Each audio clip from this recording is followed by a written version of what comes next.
Bonjour, c'est Rebecca. Aujourd'hui, je voudrais vous parler de comment faire pour trouver des prénoms pour vos personnages.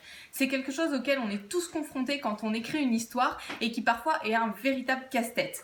Avant de commencer, je vous rappelle que vous pouvez télécharger le best-of Devenir écrivain en cliquant sur le lien qui se trouve dans la description.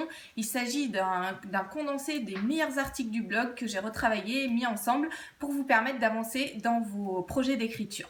Alors, comment faire pour trouver des prénoms pour nos personnages ?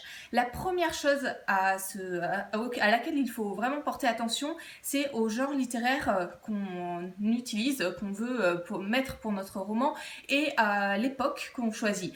Par exemple, si vous écrivez un roman de fantasy, vous aurez un choix, vous pourrez très bien inventer des prénoms, alors que si vous écrivez un roman qui se passe sous Louis XIV par exemple, ça sera beaucoup plus difficile d'inventer. Il vaut mieux que vous mettiez des prénoms du style Louis, Jeanne ou des choses comme ça un petit peu plus classiques. Sinon, ça va faire vraiment bizarre à votre lecteur quand il va ouvrir votre roman s'il se retrouve avec un nom du style Aramis ou quelque chose comme ça.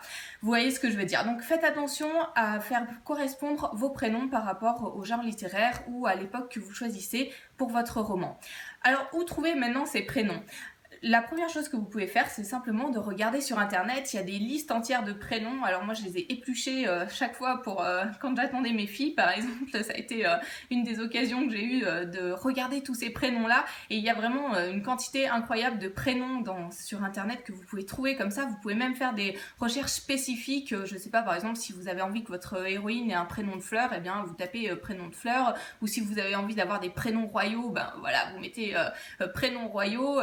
Vous pouvez réduire vos champs de recherche aussi, pas faire toute la liste. Vous pouvez au contraire regarder si vous avez une lettre où vous voulez absolument faire commencer, par laquelle vous voulez absolument faire commencer votre prénom. Vous pouvez aussi regarder par rapport à ces lettres et regarder simplement les prénoms qui commencent par cette lettre. Vous avez tout un choix possible par rapport à ces listes de prénoms. Vous pouvez également trouver des prénoms, des générateurs de prénoms si vous écrivez de la fantasy. Ça, j'ai utilisé une ou deux fois aussi pour mes romans.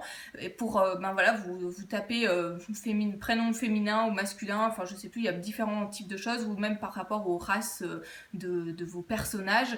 Et on vous trouvera des prénoms que vous aimez ou que vous aimez pas, mais qui pourront en tout cas vous inspirer pour mettre des prénoms à vos personnages. Ça, c'est une première chose. Allez voir sur internet, fouillez un petit peu ces listes de prénoms et regardez ce que vous pouvez faire par rapport à ça. Vous pouvez aussi demander des avis autour de vous. Regardez, vous demandez à votre conjoint, à vos parents, à qui vous voulez, à vos amis autour de vous, quels seraient les prénoms qu'ils mettraient eux dans un roman par exemple, ou vous pourrez vous inspirer aussi de prénoms de connaissances réelles que vous avez à côté de vous et que vous aimez bien pour mettre dans vos romans. Une autre chose à savoir, c'est que vous n'êtes pas obligé de choisir un prénom directement et de vous y tenir. Il vaut mieux, si vraiment vous n'avez pas d'idée de prénom qui vous intéresse, que vous trouvez vraiment pertinent pour votre personnage, vous pouvez commencer par mettre un prénom au hasard que vous choisissez. Et ensuite faire un changement. Par contre, je vous conseille pas de mettre simplement une lettre parce que on arrive beaucoup moins à rentrer en relation avec un personnage, même en tant qu'écrivain, si on met simplement une lettre en se disant je mettrai un prénom après. Choisissez un prénom et vous verrez, parfois vous adopterez ce prénom au fur et à mesure du temps parce que simplement ça sera le prénom de ce personnage-là et que vous serez fait à ce prénom-là. C'est un petit peu comme parfois on a des amis qui donnent un prénom qui nous paraît un peu bizarre à un enfant et puis au fil du temps on apprend à connaître cet enfant et on se dit finalement son prénom colle bien avec lui, simplement parce qu'on a appris à le connaître et que les choses sont comme ça. Et ça peut vous arriver également pour vos personnages, ça m'est déjà arrivé. Certains de mes personnages, j'ai donné des prénoms, j'avais vraiment pas d'idée au départ. Je leur ai donné un prénom et finalement je l'ai gardé parce que j'ai adopté ce prénom-là. Voilà, c'est des petites choses pour vous aider à trouver des prénoms pour vos personnages. Allez voir sur internet, demandez autour de vous, faites les choses en rapport avec le genre littéraire que vous choisissez, l'époque choisie. Vous pouvez également faire simplement des associations de syllabes, de sons qui vous plaisent. Souvent, pour des personnages secondaires, alors je fais pas trop ça pour mes personnages principaux, mais pour mes personnages secondaires, souvent j'écris le début d'une syllabe par exemple, et puis j'essaie de coller d'autres syllabes à côté, voir ce que ça fait.